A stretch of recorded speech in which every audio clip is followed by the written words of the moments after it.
Speaking of great players, Fred Warner is en route very soon to the Pro Football Hall of Fame. 4-time All-Pro. This defense was not the same. Okay, so you know Seattle, you know all these guys. You've been playing against them despite your injury. You know Seattle well. Here's Fred, and thank you for coming on the show. We've said this before. You are the best linebacker in the game. I can remember when USC thought they had you and BYU got you, and they talked about it for 3 years. Right. Here's what I worry about Seattle. Little inconsistent in the red zone, very young. Young teams play with a ton of energy. They can get a little sloppy. When you face this offense, what was the hardest thing for you to defend? What gave you troubles? When I face Seattle's offense, you're asking? Yeah, no, you got banged up this year, but what problems do they present for you? I mean, you were in meetings this year, even when injured. You know what they present. Yeah, of course. No, yeah, I think their offense has a lot of playmaking ability, and I think Sam operates their offense as well as anybody. And they run a similar scheme to us, right? Like Kubiak came from Coach Shanahan and his system, so they love to pair the run with the pass, open up the play-action game, the boot fakes, and all those sort of things.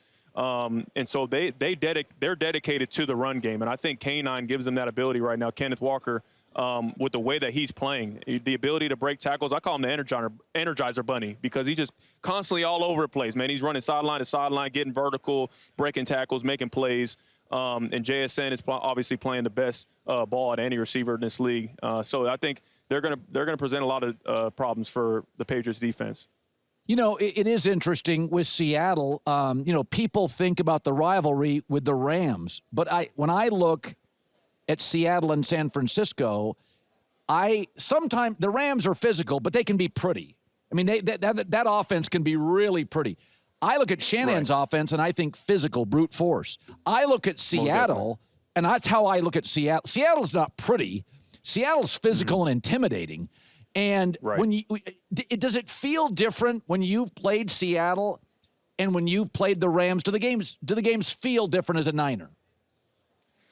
Yeah, I think so. I think the similarities in both is that there is kind of like that despise for both teams because of the divisional, rivalry amongst both. But I think they both do have kind of different schemes. McVay and Kubiak, even though everybody kind of in our division seems to run the same stuff, it's all same, but it's different. With McVay, you're dealing with Stafford and the fact that he can do anything he wants with the football, and the drop back pass game, manipulating defenses, knowing schemes. Seattle, they're gonna run the ball. They're not afraid to stick with the run because they know that ultimately that's what's going to get them where they want to go. It's a defensive-minded head coach. So he wants to lean to the defense, I feel like. So that's why he's not afraid to tell them, hey, we're going to run the ball. We're just going to open up all the explosives in the pass game. And so I think they're going to obviously lean on what's gotten them there when it comes time for Sunday. You were a teammate when he backed up Brock Purdy. And though he didn't play a lot, Kyle Shanahan had told Kevin O'Connell, listen, this kid can play. When he was not playing and you're watching Sam at practice, over the course of a year, what were your initial thoughts on him and being a teammate with him, traveling with him, practice every day with him, lunch with him? What were your interpretations of Sam? Yeah, Sam's a great guy. He was a great teammate. He fit right in. That's why I'm so happy for his success and the way that he's played throughout these playoffs. Of course, I wish he didn't play as well against the old Niners, but for him as a person, man, and being a former teammate of mine, I am happy for Sam. And he's always had uber ability, like uber talent, the ability to put the ball wherever he wants, to manipulate arm angles and do those sort of things. I remember he made a play when he was with the Jets, and we played the Jets back in 2020, and he was rolling to, I think, his left and threw the ball like 50 yards downfield to somebody for a huge gain or maybe even a touchdown. And I remember Kyle kind of calling it out in the meeting room after the fact, and I'm over there thinking like, okay, Kyle's got a lot of respect for this cat. And so it's no surprise when he's able to do the things that he's doing. He just kind of came into his own now where he's just done worrying about what everybody else got to say about him. Hey, man, I'm just going to play the game. I'm going to play the position the way it's meant to be played, and I'm going to trust my team, trust my teammates, and ultimately that's why they have a chance of winning the Super Bowl. You played in 2 Super Bowls, and I'm looking at it here, 19 and 23 against the Chiefs. So let's go to your first Super Bowl. And you'd been a great Yep. high school, college player, and you established yourself as a very good pro player.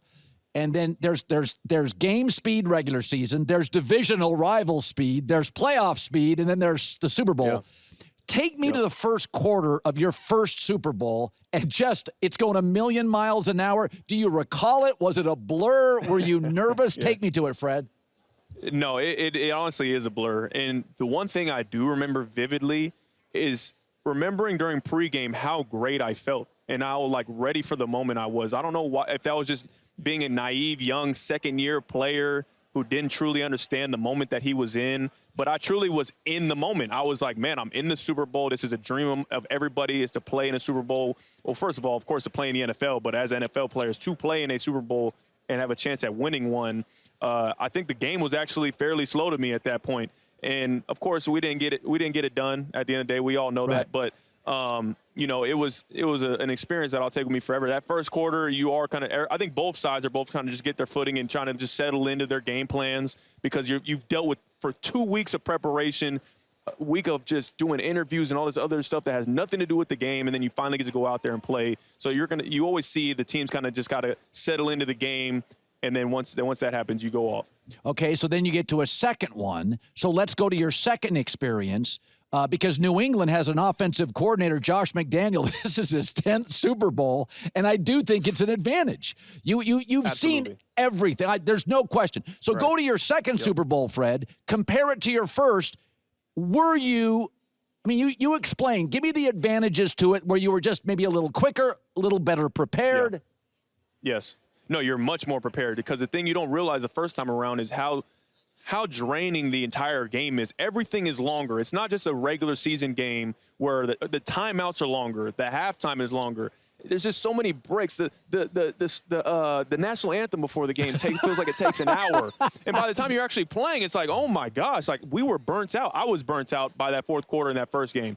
So the second time around, I made a conscious effort, pre-game, post-game, the weeks leading up. I said, hey, we have to make sure we conserve our energy when we get to the sidelines, because it's going to be a 4-quarter ball game where you got to have all your energy. Right. Now, that game went on to a 5th quarter, right? Yes. We had to go into overtime. And so it is such a draining game, and you got to make sure that you're physically prepared for that. And you got to remember these guys have been playing for over 20 weeks now, you know, so it's a very long year.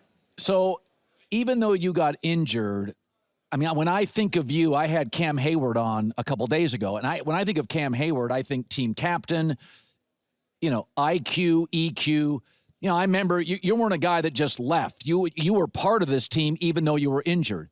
And there's been a lot of stories about San Francisco's injuries. Some of the stuff sounds almost conspiratorial. I don't know the answer. Take me to what it's like to be an elite player.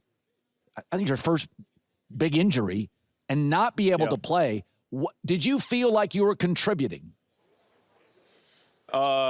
The short answer is no, because it feels so horrible being on the sidelines, sitting in a box during the games. Of course, you know, I am around the building and I'm trying to help out where I can, especially to my young linebackers who are filling in for me and trying to be there for them. But it is so alienating when you go through an injury like this, where you have to sit out a significant amount of time, because the team moves on without you, right? Like they all got to prep every single week for a new opponent while you're over there doing rehab for your injury, because you got to make sure you're returning better than you were before the injury. So it does become two separate worlds that you're living in. And so that's why when those worlds were merged again in the playoffs, where I had a chance of coming back for the NFC Championship game, it was like it was a little strange coming back for the first time, because it was like, man, these guys have all been off playing an entire season, and now I'm coming back fresh as a daisy, ready to go out there and, you know, out to practice. I'm like, hey, man, where's all the energy at? And everybody been grinding for weeks.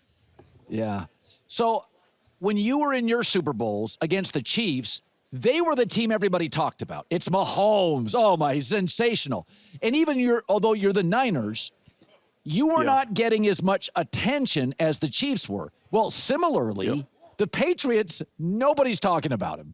It's the Seahawks. It's the dark side defense. It's the redemption story, Sam Darnold. They're the favorite. Is there an advantage when even though the Niners are never truly an underdog, obviously out west, they're like the Yankees, they're Niner fans everywhere, but the Chiefs were becoming America's team. Was it an advantage for Shanahan and for the team being the less discussed team in the Underdog, at least in the view of the football world? Well, it was only an advantage had we won the game. So, unfortunately, since we didn't win either of those games, I don't know if it was an advantage to not be talked about. But at the end of the day, man, all the talk leading up to the game has nothing to do with what the actual game is, right? It's all about, the reason why you got there in the first place, your offense, your defense, and your special teams. And however you've been playing through the playoffs, whatever you've seen from both teams is probably what you're going to get on Super Bowl Sunday. Now, I will say the Patriots have had to play in some really bad weather games throughout the playoffs, obviously playing in Foxborough and then playing in Denver. Those are extreme conditions, so you don't really get a true sense of how the offense is going to play, right? Especially going into a Super Bowl where you're in sunny California, and now you can really air that ball out. Because I think all season long, the thing that was to Drake's advantage at playing quarterback was being able to throw the long ball, right, and complete these explosive passes. So I'm interested to see how their offense operates, especially with a young guy in Drake May, and in the biggest of lights. Is he going to be able to handle that and just play the ball that he's able to play? But sometimes you want a guy who doesn't know that he's in a Super Bowl, because then he just goes out there and just slings that thing. So we'll see how it goes. Yeah, no, Fred, it's a really good point. People are downgrading New England. They've played in blizzards against elite defenses, right? This is Seattle's defense is good, but the Rams had success. They are good, but the Rams had success. New England's playing in bad weather, which would make a great offense look ugly. So I think we've downgraded New England. Go to the good weather games against good teams. They split with Buffalo, had one bad half against the Bills. This is a real offense with guys. I think they're better on the perimeter than people give them credit for. Okay, you're working with Experian. Tell me about it.